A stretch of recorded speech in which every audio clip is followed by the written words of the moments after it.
तो सविनय अवज्ञा आंदोलन को ही रोकने के लिए यहाँ पे गांधी इरविन पैक्ट होता है, गांधी और इरविन के बीच में समझौता होता है, और इसी के माध्यम से कुछ बातों को इरविन के द्वारा, लॉर्ड इरविन के द्वारा मान लिया जाता है। उसके बाद यहाँ पर सविनय अवज्ञा आंदोलन जो गांधी जी के द्वारा चलाया जा रहा था वो स्थगित कर दिया जाता है। ठीक है, देखिए यहाँ पे लिखा हुआ है, मेन पॉइंट्स लिखा हुआ है, 5 मार्च 1931 को गांधी इरविन पैक्ट होता है, गांधी और इरविन के बीच में समझौता होता है, और सविनय अवज्ञा आंदोलन जो था, जो किया जा रहा था, उसको वापस ले लिया जाता है।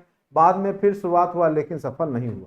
देखिए गांधी जी यहाँ पर 11 सूत्री मांग रखते हैं, कुछ मांगों को इरविन के द्वारा मान लिया गया था और गांधी जी सविनय अवज्ञा आंदोलन को स्थगित कर दिए थे। ठीक है, तो यही आपका गांधी इरविन पैक्ट कहलाता है। उसके बाद 1930 से 32 लंदन में गोलमेज सम्मेलन हुआ। ठीक है, गोलमेज इसीलिए नाम है कि गोलमेज, गोलाकार मेज होता है, टेबल, उस पे ये सब आपस में बैठ करके बातें। ठीक है,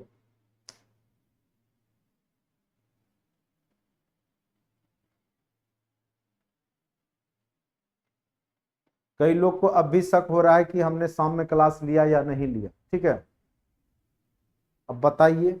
चलिए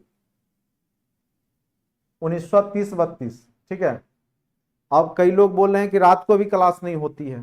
अब बताइए, डेली में ले रहा हूं, अब कौन समझाया। 1930-32 गोलमेज सम्मेलन हुआ। तो गोलमेज सम्मेलन आपका कहाँ पे हुआ था? लंदन में, ब्रिटेन में हुआ। 3 गोलमेज सम्मेलन हुआ, खास करके कि किस प्रकार से भारत में जो है, भारत को डोमिनियन स्टेट का दर्जा दिया जाए, इसको लेकर के जो भी यहाँ पे बुलाए गए थे। तो गोलमेज सम्मेलन जो है 1930 से 32, 3 गोलमेज सम्मेलन होता है। प्रथम 1930 में, दूसरा 1931 में, तीसरा 1932 में। तो तीनों याद रखिएगा आप। 1930 से शुरू हो जाएगा प्रथम गोलमेज सम्मेलन। ठीक है, फिर दूसरा 1931 में, और तीसरा आपका 1932 में।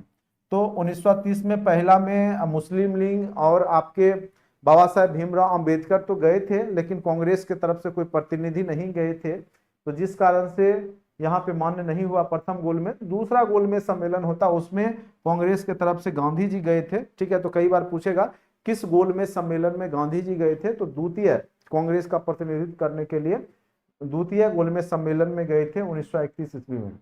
फिर तीसरा में कांग्रेस ने इसका बहिष्कार किया था 1932 ईस्वी में, क्योंकि यहाँ पर क्या था कि अंग्रेज चाह रहे थे भारत को विभाजित करके, चाहे मुस्लिम लीग के माध्यम से हो, चाहे दलितों का एक अलग देश बनाने के लिए।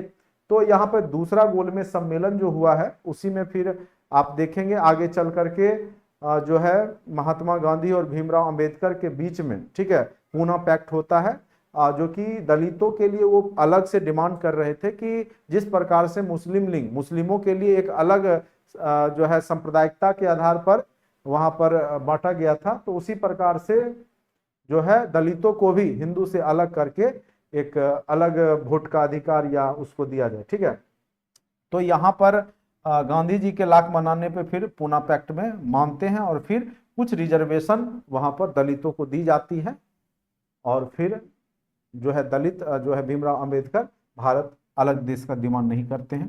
तो महात्मा गांधी सिर्फ दूसरे गोलमेज सम्मेलन में ही शामिल हुए थे और कांग्रेस के नेता के रूप में, याद रखिएगा। तो महात्मा गांधी किस गोलमेज सम्मेलन में शामिल हुए थे? तो द्वितीय गोलमेज सम्मेलन 1931 में, एकदम बहुत ही महत्वपूर्ण है।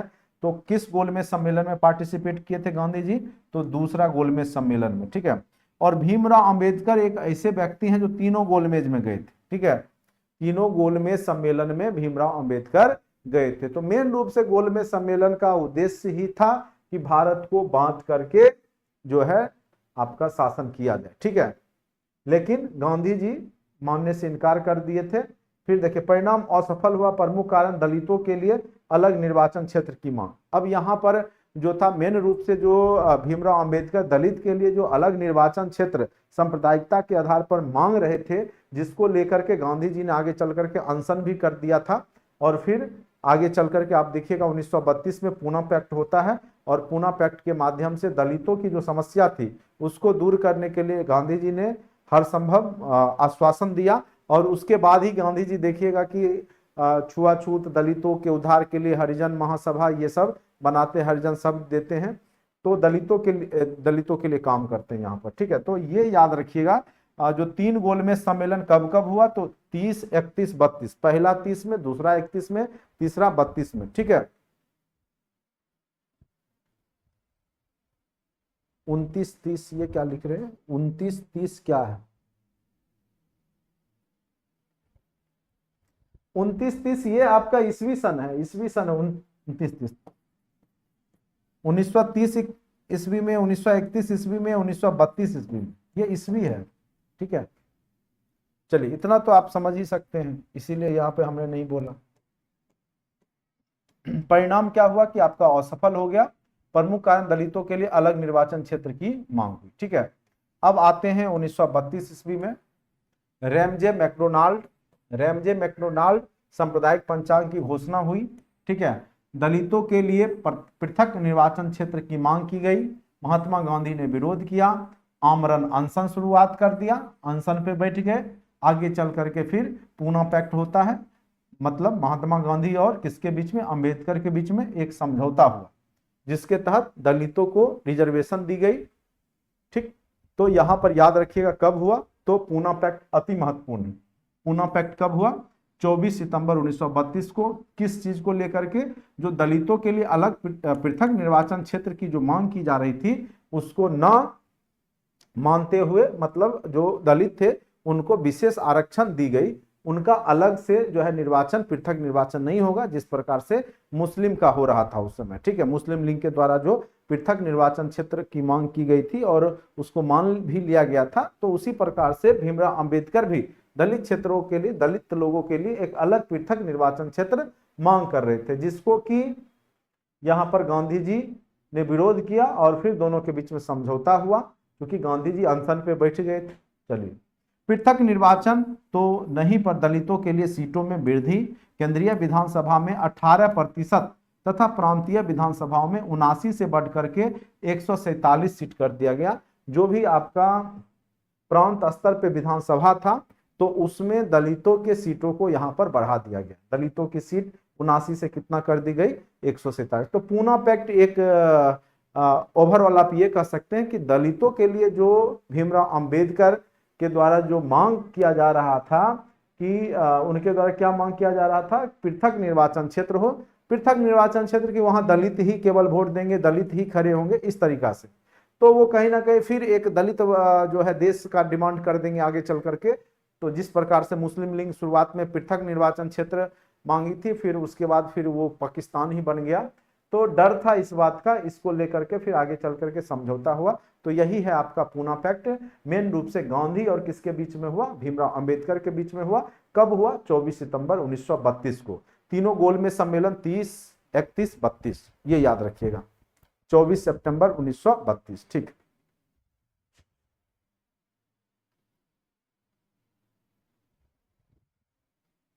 चलिए अब आते हैं कांग्रेस सोशलिस्ट पार्टी की स्थापना। ये क्वेश्चन कई बार पूछा गया है 1934 ईस्वी में। बीपीएससी का एक अति महत्वपूर्ण यह टॉपिक है कांग्रेस सोशलिस्ट पार्टी। हमने पिछले जब बिहार का योगदान बता रहा था तो उसमें भी हमने चर्चा किया था, ठीक है। उसमें भी हमने चर्चा किया था कि Congress socialist party CSP, Congress socialist party की स्थापना कब हुई थी, तो 1934 ईस्वी में। नेता जयप्रकाश नारायण, राम मनोहर लोहिया, आचार्य नरेंद्र देव, ये सब नेता थे, ठीक है। तो ये याद रखिए, अध्यक्षता आचार्य नरेंद्र देव ने ही किया था। उसके बाद 1935 का आपको पता ही है, भारत शासन अधिनियम, जो कि भारतीय संविधान का लगभग अभी भी वर्तमान में 2/3 पार्ट भारत शासन अधिनियम 1935 से ही जुड़ा हुआ है। 1935 का ही आपका भारत शासन अधिनियम है, ठीक है। तो भारत शासन अधिनियम 1935 के बारे में जानते ही हैं आप लोग, हमने आपका पॉलिटी में भी बताया था। उसके बाद 1937 आ जाइए। अब क्या हुआ था कि वहां पर केंद्रीय स्तर पे प्रांतीय विधानसभा चुनाव प्रांत स्तर पे किए गए और 1935 भारत शासन अधिनियम के ही तहत, इसी के तहत क्या हुआ, ठीक है, इसी के तहत क्या हुआ कि आपका प्रांतीय विधानसभा का क्या किया गया, चुनाव किया गया। किसके तहत, तो भारत शासन अधिनियम 1935 के तहत। भारत शासन अधिनियम 1935 के तहत क्या किया गया, प्रांतीय विधानसभा का चुनाव किया गया। प्रांत स्तर पे जो है सरकार के गठन का प्रयास किया गया। और इसी समय आपको जो भी प्रांत के जो मेन मंत्री होते थे उनको प्रधानमंत्री कहा जाता था, और यहाँ पे सरकार गठन प्रांत स्तर पे करने की बात की गई थी। और इसी के तहत बिहार के जो प्रथम प्रधानमंत्री बनाए गए थे वो श्री कृष्ण सिंह को बनाया गया था। ठीक है, तो ये याद रखिएगा। पांचों प्रांत में कांग्रेस को पूर्ण बहुमत मिला। संयुक्त प्रांत, मध्य प्रांत, बिहार, उड़ीसा और मद्रास, ये पांचों प्रांत में कांग्रेस ने बहुमत हासिल की। एक प्रांत बंबई में लगभग पूर्ण बहुमत, दो प्रांत में सहयोग से सरकार, और असम और उत्तर पश्चिम प्रांत ये सब में। ठीक है, 8 राज्यों में कांग्रेस एवं अलायंस का प्रभाव, जबकि 3 राज्यों जैसे पंजाब, सिंध और बंगाल ये था, वहां पर मुस्लिम लीग, चूंकि मुसलमानों की संख्या ज्यादा थी। उसके बाद कृषक प्रजा पार्टी और यूनियनिस्ट की सरकार कई जगह बनी। तो इस प्रकार से प्रांत स्तर पे सरकार का गठन किया गया। ठीक है, तो अगर पूछे कि बिहार के प्रथम प्रधानमंत्री, तो याद रखिएगा जो श्री कृष्ण सिंह, चूंकि उस समय मुख्यमंत्री का पद नहीं था, प्रांत स्तर पे जो चुनाव हुए थे तो जो मेन नेता था उसको उस समय प्रधानमंत्री ही कहा गया था। ठीक है, और वो 1935 के भारत शासन अधिनियम के तहत बनाया गया था। अब आ जाते हैं 1939 का, जो है द्वितीय विश्व युद्ध। आपको पता होगा द्वितीय विश्व युद्ध की शुरुआत 1939 में हो चुकी थी। 1939 से 1945 तक आपका जो है द्वितीय विश्व युद्ध चला था। ठीक है, द्वितीय विश्व युद्ध कब से कब तक चला था, तो 1939 से 1945 तक चला था द्वितीय विश्व युद्ध। ठीक है, कांग्रेस के मंत्रिमंडल ने इस्तीफा दे दिया। क्यों दे दिया, क्योंकि इनके बिना पूछे हुए, कांग्रेस के बिना पूछे हुए, ये क्वेश्चन आपका बीपीएससी 68 में पूछा गया था, कांग्रेस के मंत्रिमंडल ने इस्तीफा क्यों दिया, क्योंकि इनको बिना पूछे हुए जो है ये द्वितीय विश्व युद्ध में भारत को जो ब्रिटिश सरकार था उसने शामिल कर दिया। क्योंकि ये इन लोग की सरकार थी प्रांत स्तर पे, तो केंद्र को चाहिए था इससे पूछ के निर्णय ले कि क्या भारत इस युद्ध में शामिल होगा या नहीं होगा। क्योंकि कांग्रेस का मैक्सिमम यहाँ पे सरकार है बहुत सारे प्रांत में, और पूरा हैंडल आपका ब्रिटेन की सरकार कर रही है। तो बिना पूछे हुए ही ब्रिटिश सरकार ने भारत को द्वितीय विश्व युद्ध में धकेल दिया, यानी भारत को ब्रिटेन की तरफ से, मित्र राष्ट्र की तरफ से लड़ने के लिए जो है घोषणा कर दी। तो यहाँ पे कांग्रेस के जो भी नेता थे उस समय मंत्रिमंडल थे, तो उन्होंने इस्तीफा दे दिया और इसका विरोध किया। ठीक है, 28 महीने बाद 22 अक्टूबर 1939 को, 22 दिसंबर 1939 को मुस्लिम लीग ने मुक्ति दिवस के रूप में, अब देखिए जब कांग्रेस और मुस्लिम लीग दोनों एंटी था। जब कांग्रेस यहाँ पर जो है इस्तीफा दे दिया तो ये मुस्लिम लीग बहुत खुश हुआ और मुक्ति दिवस मनाया। ठीक है, और इसको धन्यवाद दिवस के रूप में भी मनाया। अब देखिए मुस्लिम लीग कितना अब अपने देश के ही साथ जो है देखने में, अब यहाँ पे जो है कांग्रेस का कितने स्तर पे ये विरोध करने लगा कि जब कांग्रेस ने इस्तीफा दे दिया तो यहाँ पे उन्होंने कौन सा दिवस मना लिया, मुक्ति दिवस के रूप में मना लिया। ठीक है, चूंकि कांग्रेस से मुक्ति, चूंकि अब मुस्लिम लीग जीती नहीं थी तो उनको जो था अंदर से बहुत ज्यादा गुस्सा था इस बात को लेकर के कि कांग्रेस के सभी जगह सरकार बन गई है, वो शासन में आ गई है, तो मुस्लिम लीग ने इसको मुक्ति दिवस के रूप में मना लिया था। ठीक है, तो यहां तक समझ गए होंगे द्वितीय विश्व युद्ध के कारण ही कांग्रेस ने जो मंत्रिमंडल बनाए गए थे प्रांत स्तर पे उसका विरोध।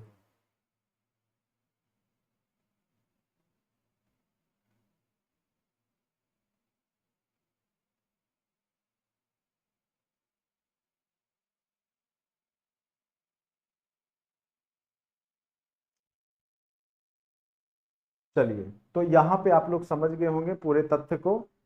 देखिए बातचीत मत किया कीजिए क्लास के दौरान, नहीं तो मैं अभी आप लोग का ये जो चैट जो है ना मैं ऑफ कर दूंगा। ठीक है, प्लीज बातचीत मत किया कीजिए,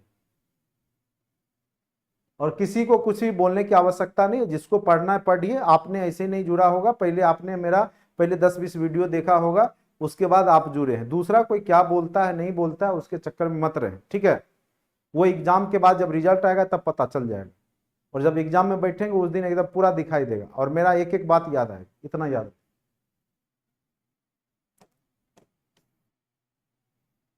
तो यहाँ पर आप लोग यहाँ पे देख पा रहे होंगे क्या हुआ कि यहाँ पे मुक्ति दिवस के रूप में मनाया।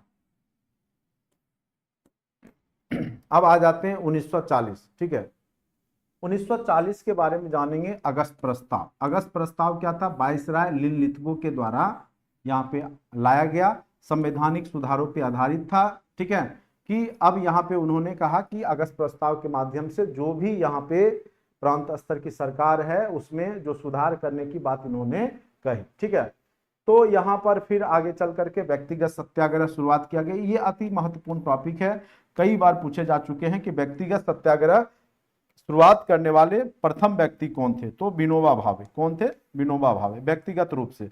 ठीक है, नहीं, दूसरे सत्याग्रही थे। पहले सत्याग्रही विनोबा भावे, दूसरे सत्याग्रही पंडित जवाहरलाल नेहरू। ये अति महत्वपूर्ण है, ये कई बार पूछ चुका है। ठीक है, ये महाराष्ट्र के थे, महाराष्ट्र के थे विनोबा भावे। ये क्वेश्चन इस बार पूछ दिया था 68 में कि विनोबा भावे कहाँ के थे। ठीक है, तो विनोबा भावे जो है महाराष्ट्र के ही थे, प्रथम सत्याग्रही हैं व्यक्तिगत रूप से, और दूसरे सत्याग्रही हैं आपका पंडित जवाहरलाल नेहरू। अब 1942 का किप्स मिशन के बारे में हमने बताया था कि किप्स मिशन आया था संवैधानिक विकास के लिए, लेकिन कोई भी इसमें भारतीय सदस्य नहीं थे, जिस कारण से यहां पर किप्स मिशन का विरोध किया गया। ठीक है, अब यहां पर है क्रिप्स मिशन भविष्य में संवैधानिक विकास के लिए लाया गया मुख्य विशेषता भारत के लिए औपनिवेशिक स्वायत्ता। ठीक है, यहां पे क्या था कि भारत को औपनिवेशिक स्वायत्ता दिया जाएगा, डोमिनियन स्टेट का दर्जा दिया जाएगा। लेकिन महात्मा गांधी ने इसको क्या कहा? पोस्ट डेटेड चेक कहा। और जवाहरलाल नेहरू ने इसमें एक चीज और ऐड कर दिया था, जो कि बैंक ही खत्म हो चुकी है, ऐसा चेक जिसका बैंक है ही नहीं। ठीक है, तो पोस्ट डेटेड चेक, ये भी क्वेश्चन आप देखिएगा डायरेक्ट पूछा हुआ है टीचर के एग्जाम।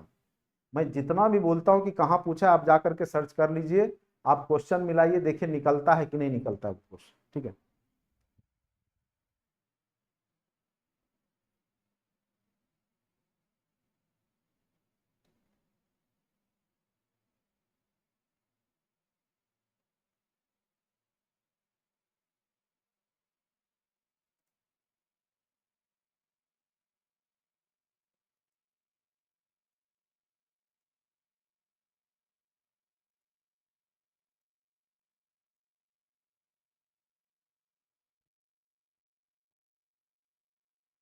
अब देखिए भविष्य में संवैधानिक विकास के लिए ये लाया गया था। तो पोस्ट डेटेड चेक किसको कहा था, किसने कहा था? ठीक है, ऐसा चेक जिसका कोई बैंक ही नहीं है, ये बात पंडित नेहरू ने बोला था, लेकिन पोस्ट डेटेड चेक के बारे में किसने बोला था? महात्मा गांधी ने। ये क्वेश्चन डायरेक्ट आपके हेड मास्टर के एग्जाम में पूछा गया था कि किसको गांधी जी ने पोस्ट डेटेड चेक कहा, किसको गांधी जी ने पोस्ट डेटेड चेक कहा? तो याद रखिएगा, पोस्ट डेटेड चेक कहा गया किसको? तो क्रिप्स मिशन। ठीक है, और कब आया? 1942 में। एक मिशन है कैबिनेट मिशन, एक है क्रिप्स मिशन। तो क्रिप्स मिशन पहले आया, कैबिनेट मिशन बाद में। ठीक है, तो ये याद रखिएगा।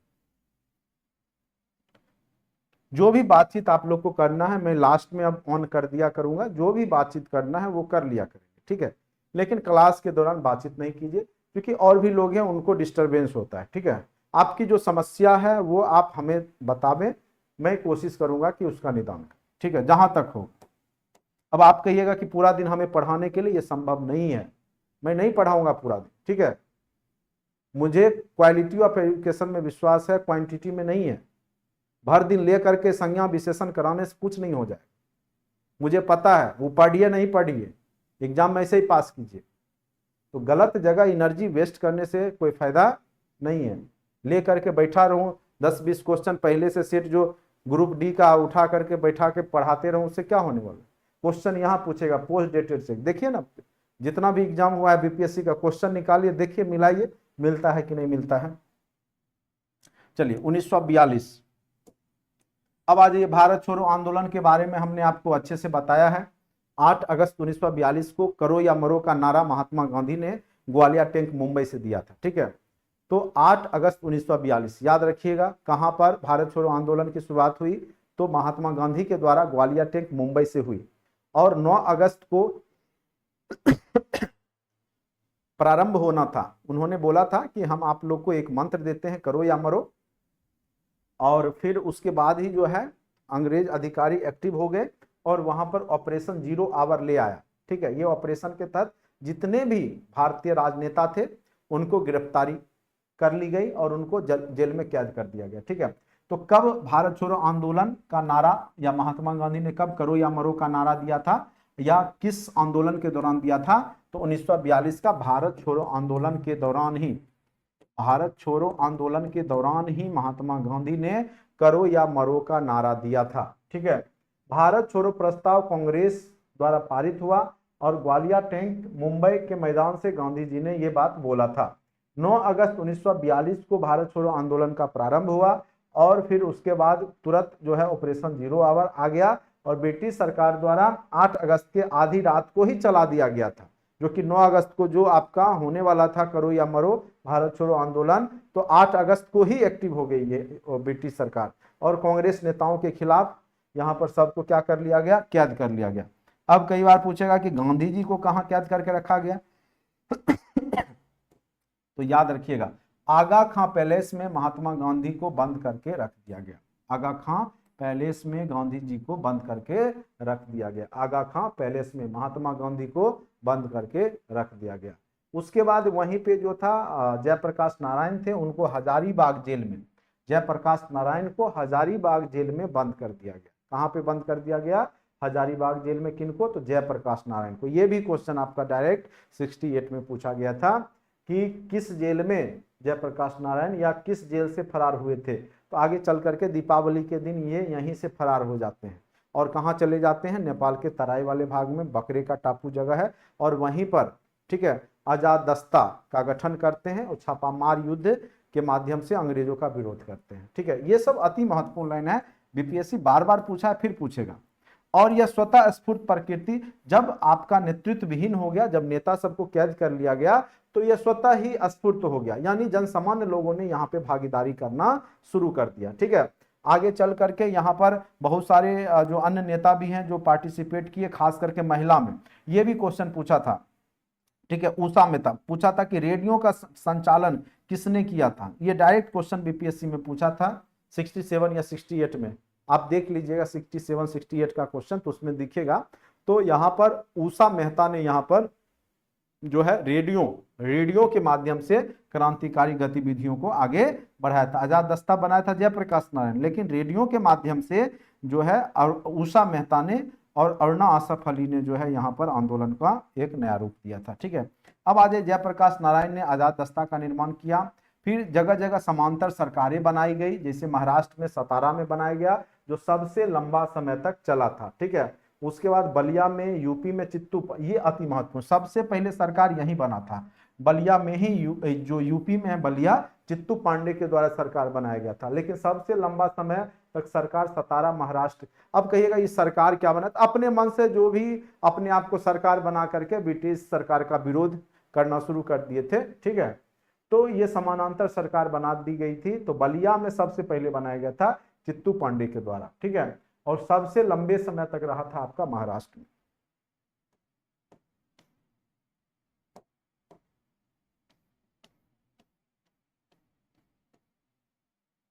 अन्य संगठन भी उस समय एक्टिव हो जाता है, क्योंकि उस समय चूंकि 1925 में ही कम्युनिस्ट पार्टी भी भारत में कानपुर में उसकी स्थापना हो चुकी थी।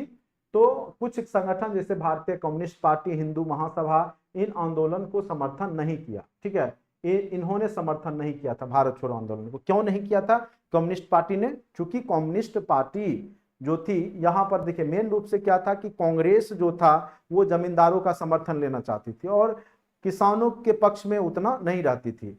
और सबसे बड़ी बात था कि यहाँ पर जो है द्वितीय विश्व युद्ध का जब प्रभाव था, तो आप देखिएगा कि 1942 आते आते जो था रूस भी जो है मित्र राष्ट्र में मिल जाता है। ठीक है, रूस जब मित्र राष्ट्र में मिल जाता है, रूस की ही पार्टी रहती है ये कम्युनिस्ट पार्टी, और वो मित्र राष्ट्र की तरफ से हो जाते हैं, ब्रिटेन की तरफ से हो जाते हैं, तो स्वाभाविक है कि वो खुद अपने साथी के साथ विरोध करेंगे नहीं।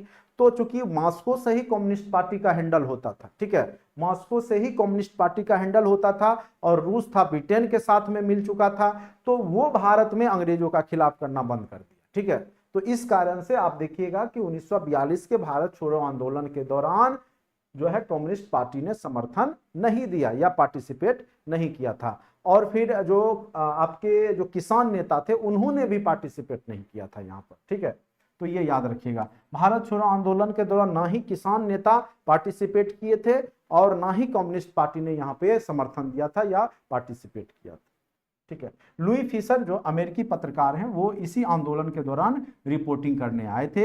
1942 पर क्रिप्स का कथन है, यह एक क्रांति होने जा रही है तथा हमें चले जाना चाहिए। और उन्होंने बोला था, जो क्रिप्स था उन्होंने बोला था कि यहाँ पे बहुत बड़ी क्रांति होने वाली है और हमें यहाँ रुकना नहीं चाहिए, नहीं तो मारे जाएंगे, आराम से निकल लेने में ही भलाई है। ठीक है, तो यह बात क्रिप्स ने ही बोला था क्रिप्स मिशन के दौरान 1942 के दौरान। ठीक है,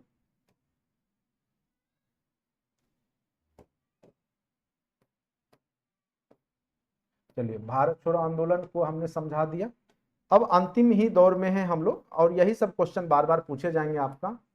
ठीक है, चलिए अब थोड़ा सा जान लेते हैं आजाद हिंद फौज। जब द्वितीय विश्व युद्ध में जब ब्रिटेन की स्थिति नाजुक थी, एक तरफ आपका जापान जो था हावी हो रहा था, ठीक है, और यहाँ पर भारतीय सेना जो है ब्रिटेन की तरफ से लड़ रही थी, तो सुभाष चंद्र बोस को लगा एक अच्छा मौका है कि हम जो है विदेशी शक्तियों के साथ मिल करके ब्रिटेन को भारत से भगाएं। ठीक है, इसीलिए वो जो है अपना पठान का भेष रूप धारण करते हैं, कलकत्ता से भाग जाते हैं, जबकि उन निगरानी में थे, वहां से भाग करके वो आपका अफगानिस्तान होते हुए पहुंचते हैं, कहाँ, इटली होते हुए जर्मनी पहुंचते हैं। जर्मनी से फिर हिटलर से मिलते हैं, फिर हिटलर वहीं पे उनको नेताजी, वहां के लोगों ने कहा था नेताजी, तो नेताजी जर्मनी में ही उनको नाम दिया गया था। फिर वहां से हिटलर ने उनको बताया कि हमारा जो आपका जो पड़ोसी देश है सिंगापुर और जो जापान है वो हमारे साथ मिला हुआ, आप वहां जाइए, उसके तरफ से जो है वहां से आप भारत पे ब्रिटेन के विरुद्ध में अटैक करवाइए। ठीक है, तो वो फिर जा करके वहां पे पहुंचते हैं जापान, और जापान में जो पहले से बहुत सारे भारतीय सेना गिरफ्तार कर लिए जाते हैं जापानी सेनाओं के द्वारा, तो वहां पर जब जाते हैं तो ये लोग जो गिरफ्त में सेना रहती है उसको मिला करके एक आजाद हिंद फौज का गठन करते हैं। तो वहां पे जो भारतीय सेना जो पकड़ी गई थी जापानी सेनाओं के द्वारा, बंदी बना लिया गया था, तो उसको मिलाकर के वहां पे आजाद हिंद फौज का गठन किया जाता है। ठीक है, तो ये अति महत्वपूर्ण है। थोड़ा सा सुभाष चंद्र बोस के बारे में भी जानिए। देखिए आजाद हिंद फौज का गठन स्थापना सितंबर 1942 में कहां पर हुआ था, तो सिंगापुर में। ठीक है, उस समय सिंगापुर जो था जापान के ही अधीन था। सिंगापुर पे कब्जा किसका था, उस समय जापान बहुत ज्यादा देशों पे कब्जा कर रखा था। ठीक है, तो 1942 में जो सिंगापुर में यहाँ पे गठन किया गया कई बार पूछेगा आजाद हिंद फौज के संस्थापक कौन है, तो याद रखिएगा रास बिहारी बोस है। लेकिन ये सबसे पहले यह दिमाग में आया था कैप्टन मोहन सिंह कि हम एक ऐसा संगठन बनाए जो अंग्रेजों का विरोध करे। ठीक है, तो ये बात आया था कैप्टन मोहन सिंह के दिमाग में, लेकिन संस्थापक रास बिहारी बोस, ठीक है, रास बिहारी बोस थे। ठीक है, INA ज्ञानी प्रीतम सिंह और मेजर फुजीहारा के दिमाग की उपज थी। सुभाष चंद्र बोस 1943 ईस्वी में INA में शामिल हुए और 21 अक्टूबर 1943 को INA सरकार सिंगापुर में स्थापित हुई और सुभाष चंद्र बोस ने नारा दिया था, तुम मुझे खून दो मैं तुझे आजादी दूंगा, दिल्ली चलो, जय हिंद। ये तीनों नारा किसका है, सुभाष चंद्र बोस का ही है। तुम मुझे खून दो मैं तुम्हें आजादी दूंगा कहां पर दिया था, तो ये आपका सिंगापुर में ही दिया था। ठीक है, और सुभाष चंद्र बोस ने दिल्ली चलो का भी नारा वहीं से दिया था, दिल्ली चलो जय हिंद। और यहीं से उन्होंने रेडियो के माध्यम से गांधी जी को राष्ट्रपिता संबोधित करते हुए आशीर्वाद भी लिया सिंगापुर से। ठीक है, कि राष्ट्रपिता को संदेश दिया कि मतलब देश आजादी का समय आ गया है और हम लोग आपका आशीर्वाद चाहते हैं। ठीक है, जबकि गांधी जी और सुभाष चंद्र बोस में कभी बनता नहीं था। ठीक है, लेकिन फिर भी सुभाष चंद्र बोस गांधी जी को ही राष्ट्रपिता कहते हुए संबोधित किए। और वहां पे इसीलिए कई बार पूछेगा कि राष्ट्रपिता सर्वप्रथम किसने गांधी जी को कहा था, तो सुभाष चंद्र बोस ने, ये याद रखिए। अब ये आज जय हिंद शब्द है, जय हिंद भी इन्होंने ही बोला सुभाष चंद्र बोस को। 18 अगस्त 1945 को सुभाष चंद्र बोस अपने एरोप्लेन क्रैश के बाद गायब हो गए। देखिए ये बताया गया कि एरोप्लेन क्रैश के बाद या तो उनकी एरोप्लेन हेलीकॉप्टर दुर्घटना में इनकी मृत्यु हो गई, एरोप्लेन ही था शायद। ठीक है, ये जापान से कहीं जा रहे थे। ठीक है, तो उसी रास्ते में ही इनकी मतलब एक्सीडेंट हुआ, लेकिन ये अभी तक क्लियर नहीं हुआ क्योंकि उनका जो अवशेष है शरीर का वो नहीं मिला, तो जिस कारण से संभावना है कि वो या तो मृत हो गए उसी दौरान, उसके बाद वो नहीं दिखाई। ठीक है, चलिए, उसके बाद नवंबर 1945 आईएनए पे मुकदमा चला, दिल्ली के लाल किले पर हुआ। कांग्रेस ने आईएनए के क्रांतिकारियों की बचाव की। ठीक है, तो जो भी, चूंकि क्या हुआ था उधर से तब तक जो सिंगापुर के तरफ से भारत पे अटैक जो है भारतीय जय हिंद जो आपका आजाद हिंद फौज था उसके माध्यम से कर दिया गया, लेकिन यहाँ पर वह जीत नहीं पाता है और वो जो भी सेना थी वो बंदी बना ली जाती है। चूंकि लास्ट में आप देखिएगा 1945 तक आते आते जापान पे जब 2 बम गिरता है 6 अगस्त और 9 अगस्त को हिरोशिमा पे, ठीक है, फैट मैन और लिटिल बॉय, पहले लिटिल बॉय गिरा 6 अगस्त को, ठीक है, हिरोशिमा पे, फिर 9 अगस्त को नागासाकी पे फैट बॉय गिरा, बम का नाम था, तो पूरा तबाही मच गया, तो तुरंत जापान आत्मसमर्पण कर दिया। तो जब जापान आत्मसमर्पण कर दिया तो सिंगापुर से जो सुविधाएं या सेना को जो मुहैया किया जाता इस क्षेत्र में लड़ने के लिए वो नहीं मिला, जिस कारण से जो आजाद हिंद फौज भी वहां पे कब्जे में आ जाता है, ब्रिटेन के अधीन आ जाता है, और जो भी उसमें सेना रहते हैं तो उसको बंदी बना लिया जाता है और उस पर मुकदमा चलता है। ठीक, आईएनए मुकदमा दिल्ली के लाल किले पर हुआ। कांग्रेस ने आईएनए के क्रांतिकारियों की बचाव की, भूला भाई देसाई ने के वकीलों के ग्रुप ने यहाँ पर लीड करते हुए उनको बचाया था। ठीक है, जो इन लोगों को फांसी की सजा दे दी गई थी, बाद में आगे चल करके बेवेल के द्वारा इसको माफ कर दिया जाता है, क्योंकि स्थिति बहुत नाजुक हो गई थी देश की। ठीक है, तो यहाँ पे इन लोग पे इनकी केस कौन लड़ा था ये भी याद रखिएगा, भूला भाई देसाई के द्वारा। आईएनए का जो मुकदमा हुआ था आईएनए पर, तो उसका केस किसने लड़ा था, उसका केस किसने लड़ा था, तो भूला भाई देसाई ने लड़ा था। ठीक है, अब आ जाइए 1944। ठीक, तो 1944 में अब क्या होगा वो देखिए, राजगोपालाचारी सूत्र आया, कांग्रेस और लिंग के बीच समझौता हुआ। 1945 जून वेवेल प्रस्ताव, शिमला समझौता संवैधानिक विकास के लिए हुआ लेकिन असफल रहा, क्योंकि शिमला समझौता में मुस्लिम लीग ने पार्टिसिपेट किया था और मुस्लिम लीग ने कहा कि मुस्लिमों के तरफ से कांग्रेस का कोई भी नेता, जैसे वहां पर मौलाना अबुल कलाम आजाद को प्रतिनिधित्व करने के लिए भेजा गया था, तो वहां पर उन्होंने बोला नहीं, मुस्लिमों के लिए केवल और केवल मुस्लिम लीग के ही नेता उसमें पार्टिसिपेट करेंगे, जिस कारण से यहाँ पे कांग्रेसों ने इसका विरोध किया और फिर ये असफल हो जाता है। ठीक है, तो आपका शिमला समझौता असफल रहा था। फिर अब यहां पर देखिए आगे चल करके 1946 में फरवरी में रॉयल इंडियन नेवी विद्रोह हो गया और वहां के कुछ नेवी के जो सेना थे उन्होंने जहाज पर अंग्रेजों भारत छोड़ो लिख दिया और फिर उनपे जो है कार्रवाई की जाने लगी। ठीक है, तो आगे चल करके रॉयल इंडियन नेवी विद्रोह को भी कंट्रोल किया गया और जो भी मुकदमा इन पर चला था तो फिर लास्ट में समाप्त कर दिया जाता है देश आजादी के बाद। तो रॉयल इंडियन नेवी विद्रोह तो कब हुआ था, 1946 फरवरी में।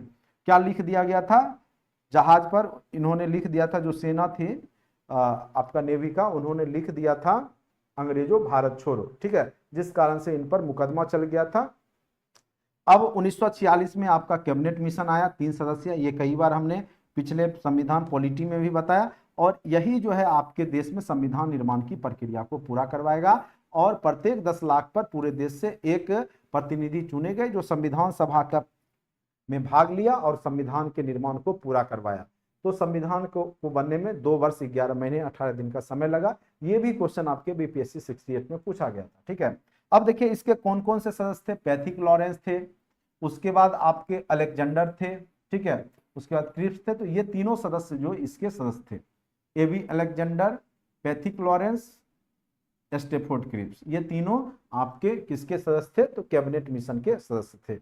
इसका काम क्या था, संवैधानिक विकास के लिए लाया गया। संविधान सभा के बारे में जो है यहाँ पर संवैधानिक विकास के लिए और संविधान सभा का निर्माण होगा और भारत का एक अपना संविधान बनाया जाएगा। ठीक है, तो मेन रूप से कैबिनेट मिशन का काम क्या रहा कि आपके देश में रुक करके, ठहर करके, संविधान का निर्माण करके न्यायिक प्रक्रिया के हिसाब से, संवैधानिक प्रक्रिया के हिसाब से देश को सुचारू रूप से चलाया जाने का प्रयास किया गया। ठीक है, अब आ जाइए 1946 जुलाई में संविधान सभा का चुनाव हुआ। प्रत्येक 10 लाख पर एक प्रतिनिधि को यहाँ पे चुना गया और 1946 अगस्त में प्रत्यक्ष कार्यवाही दिवस के रूप में मुस्लिम लीग द्वारा कांग्रेस का खिलाफ किया गया।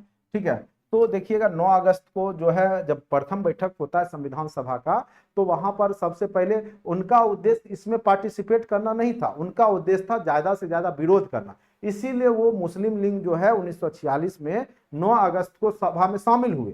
लेकिन उन्होंने क्या किया कि सभा में शामिल होकर के जो उस समय अस्थायी अध्यक्ष बनाए गए थे डॉक्टर सच्चिदानंद सिन्हा को बनाया गया था, और उसका भी विरोध किया और सभा को चलने नहीं दिया ढंग से। ठीक है, तो आगे चल करके फिर यहाँ पर जो है अगस्त में ही, जुलाई में ये, उसके बाद अगस्त में यहाँ पर देखेंगे कि मुस्लिम लीग के द्वारा जो है प्रत्यक्ष कार्रवाई दिवस के रूप में मनाया जाने लगा और कहा जाने लगा कि अब हमें पाकिस्तान एक अलग जो है देश चाहिए। ठीक है, उसके लिए मरने और मारने को यहाँ पे ये लोग तैयार हो चुके थे। ठीक है, तो प्रत्यक्ष कार्रवाई दिवस के रूप में मुस्लिम लीग जो है 1946 में अगस्त में मनाया था। तो ये भी क्वेश्चन हो सकता है, पूछ दे। अब आ जाइए 1947 में इटली की घोषणा हुई, ये भी क्वेश्चन पूछा था। आप देखिएगा 68 में ये भी क्वेश्चन पूछा था कि भारत को 30 जून 1948 तक आजाद कर दिया जाएगा। तो ये क्वेश्चन पूछा था कि इटली ने घोषणा पत्र में किस तारीख तक भारत को आजाद करने की बात कही थी। तो 30 जून 1948 तक भारत को आजाद करने की बात कही थी। ये भी क्वेश्चन आपके बीपीएससी 68 में पूछा गया। ठीक है, और ये सब क्वेश्चन आपको कहीं पे भी ऑब्जेक्टिव बुक में नहीं मिलेगा आपको, इसीलिए मैं बोल रहा हूं कि आप लोग जो है जैसे पढ़ा रहा हूं पढ़िए, भरोसा है नहीं, अगर भरोसा है तो अपना जो भी करना है, जितने भी चैनल है वहां पे अपना देखते रहिए, भर दिन मेहनत कीजिए। ठीक है, आपको मैं तो पकड़ के नहीं रखा हूं। हाँ, मैंने आपका जो फीस लिया है, न्यूनतम फीस जो लिया है, उसमें मेरा जो कैपेसिटी है, ठीक है, और आप कहीं भी आप जाइएगा, जो भी हमने 1000 1500 जो भी लिया है राशि, उसमें आप कितना दिन पढ़िएगा। एक महीना कोई भी टीचर पढ़ाएगा, 1 घंटा पढ़ाएगा डेली, तो 1 महीना पढ़ाएगा। ठीक है, तो उसके एवज में मैं जो फीस लिया हूं बहुत न्यूनतम है। आप दूसरे टीचर का भी ले लें, ठीक है, और आप पूरा दिन पढ़े, और फिर लास्ट में जब आप एग्जाम दीजिएगा तो फिर आप कंक्लूजन निकाल लीजिएगा। ठीक है, कि हमने जो कम समय में पढ़ाया वो महत्वपूर्ण था, या फिर पूरा दिन आपने पढ़ा वो वाला महत्वपूर्ण था। अभी समझ में नहीं आएगा। ठीक है, अभी आपको समझ में नहीं आएगा, क्योंकि अभी आप लोग का लेवल ही वो समझने लायक नहीं है। ठीक है, चलिए, इटली घोषणा, वो जब आप लोग जब एग्जाम में बैठिएगा 2-4 बार, तब समझ में आता है कौन सा टीचर का क्या लेवल है। ठीक है, अब आ जाइए इटली घोषणा। इटली ब्रिटिश प्रधानमंत्री बने और लेबर पार्टी की सरकार बनी। किस पार्टी की सरकार बनी? लेबर पार्टी की सरकार बनी। कहां पे? ब्रिटेन में 1947। कई बार पूछेगा, जब देश आजाद हुआ था तो ब्रिटेन में किस पार्टी की सरकार थी?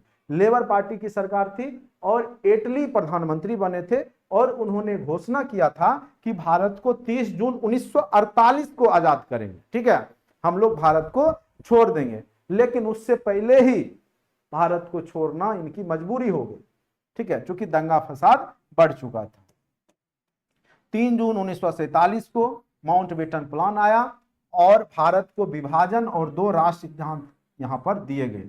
अब लग गया था कि भारत को बिना विभाजित किए भारत को शांत नहीं किया जा सकता है।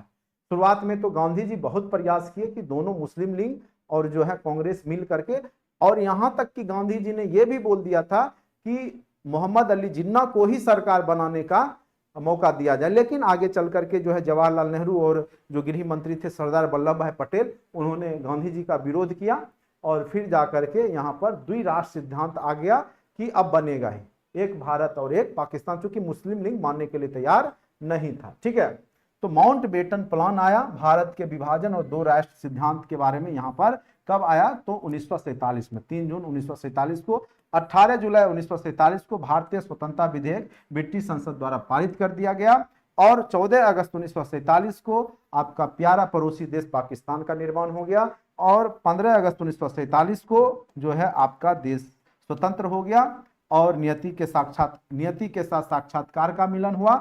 और यह भाषण में पंडित जवाहरलाल नेहरू ने 14 अगस्त 1947 के मध्य रात्रि को दिया था। ठीक है, और अगला दिन जो 15 अगस्त था वो भारत के लिए आजादी दिवस के रूप में था। स्वतंत्रता भारत को मिल चुकी थी। इस समय गांधी जी नोआखाली में सांप्रदायिक दंगों को शांत करने में लगे हुए थे। जब एक तरफ देश आजाद हो रहा था 1947 में, तो वहीं कलकत्ता बंगाल में जो है वहां पे नोआखाली एक जगह है, वहां पर गांधी जी चाह रहे थे कि किसी प्रकार से सांप्रदायिकता के माध्यम से दंगा फसाद नहीं हो। ठीक है, क्योंकि बहुत ज्यादा दंगा बढ़ चुका था, खास करके पश्चिम भारत में और आपके बांग्लादेश और जो बंगाल है उधर। ठीक है, 30 जनवरी 1948 को महात्मा गांधी नाथूराम गोडसे द्वारा हत्या कर दी गई। लेकिन इस संत का जो है महात्मा गांधी को ही हत्या कर दी गई।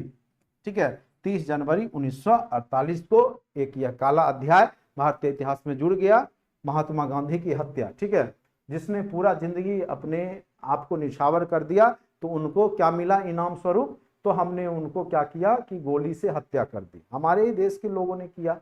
तो और आज भी पूजे जाते द्वारा हत्या की गई। और बिरला हाउस कहाँ पे? दिल्ली में। ठीक है, बिरला हाउस दिल्ली में गांधी जी की हत्या कर दी गई। ठीक, अब जिस मानसिकता से की गई हो, लेकिन एक कह सकते हैं कि हमने अपने राष्ट्रपिता को ही मार डाला। चलिए अब आते हैं पाकिस्तान के निर्माण संबंधी तथ्य। 1930 में मोहम्मद इकबाल ने, यह भी क्वेश्चन कई बार पूछा गया, सारे जहां से अच्छा गीत की रचना की। कई बार क्वेश्चन पूछा जा चुका है कि सारे जहां से अच्छा गीत की रचना किसने की? तो मोहम्मद इकबाल ने किया। मोहम्मद इकबाल ने सारे जहां से अच्छा, हिंदुस्तान हमारा, हम बुलबुले हैं, ये गुलसिता हमारा, किसने गाया है? तो मोहम्मद इकबाल ने गाया है। ये सब क्वेश्चन डायरेक्ट आपको बीपीएससी के एग्जाम में पूछे जाते हैं। उसके बाद सर्वप्रथम मुसलमानों के लिए पृथक राष्ट्र की मांग जो है, सर्वप्रथम जो है रखा गया था, किसके द्वारा? तो मोहम्मद इकबाल के द्वारा है। अब आ जाइए, जो पाकिस्तान जो शब्द दिया है वो किसने दिया है? तो वो देखिए, चौधरी रहमत अली, जो कि कैम्ब्रिज विश्वविद्यालय में अध्ययन कर रहे थे। ठीक है, उन्होंने ही पाकिस्तान शब्द का पहली बार प्रयोग किया था। मोहम्मद अली जिन्ना ने नहीं किया था, किसने किया था? चौधरी रहमत अली, जो कि कहां पढ़ रहे थे? लंदन में कैम्ब्रिज विश्वविद्यालय में। उन्होंने ही सबसे पहले आर्टिकल नाउ और नेवर में पाकिस्तान शब्द का जिक्र किया था, और आगे चल करके पाकिस्तान का निर्माण हुआ। 1940 में लाहौर अधिवेशन मुस्लिम लीग के अध्यक्ष मोहम्मद अली जिन्ना थे। 23 मार्च 1940 को पाकिस्तान दिवस घोषित किया गया था, और अलग राष्ट्र पाकिस्तान की प्रस्ताव पारित की गई थी। प्रस्ताव समर्थन, ठीक है, खिलक जुम्मा के द्वारा। चलिए, ये सब क्वेश्चन आज तक नहीं पूछा गया है।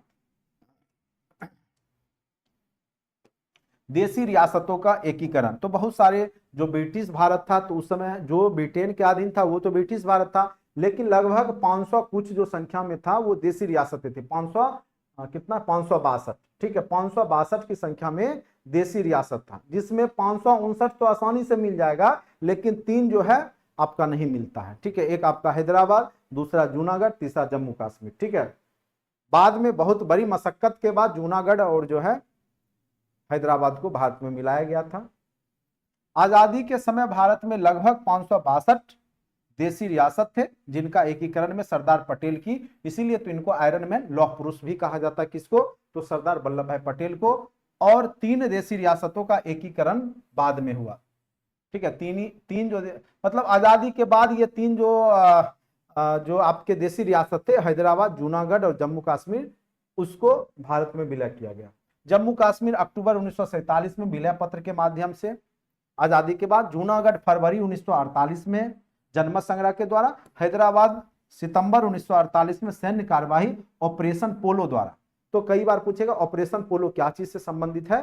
तो ऑपरेशन पोलो संबंधित है हैदराबाद जो देशी रियासत था उसको भारत में मिलाने से। ठीक है, उम्मीद करते हैं यहां तक आपको समझ में आ गया होगा, और आपका राष्ट्रीय आंदोलन भी आपका समाप्त हो गया। ठीक है, देखिए ये आपका मेन कहानी जो था राष्ट्रीय आंदोलन का वो समाप्त हो चुका है। ठीक है, आपका राष्ट्रीय आंदोलन अच्छे से हमने कंप्लीट करा दिया। अब जो मैं इससे इंपॉर्टेंट जो क्वेश्चन आते हैं उस पर डिस्कशन करूंगा नेक्स्ट क्लास, जब भी मॉडर्न हिस्ट्री का होगा। साथ साथ जो जो इंपॉर्टेंट तथ्य है आज तक बीपीएससी में पूछे गए हैं उस पर मैं चर्चा करूंगा। ठीक है, बाद बाकी आप लोग जो है लूसेंट ऑब्जेक्टिव खुद से पढ़िए, बनाइए। ठीक है, दूसरे के भरोसे मत रहिए।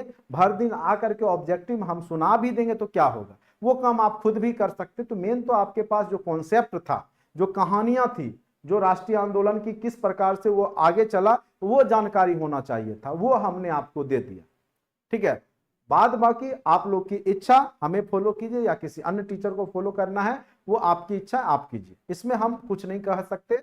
हाँ, बस हम यही कहेंगे कि अगर आप पढ़ के जाते हैं तो क्वेश्चन यहां से जरूर रहेंगे और आप निश्चित तौर पे आसानी से बना लें। ठीक है, इससे ज्यादा मैं आप लोग को कुछ नहीं कहूंगा। आज के लिए इतना ही, धन्यवाद।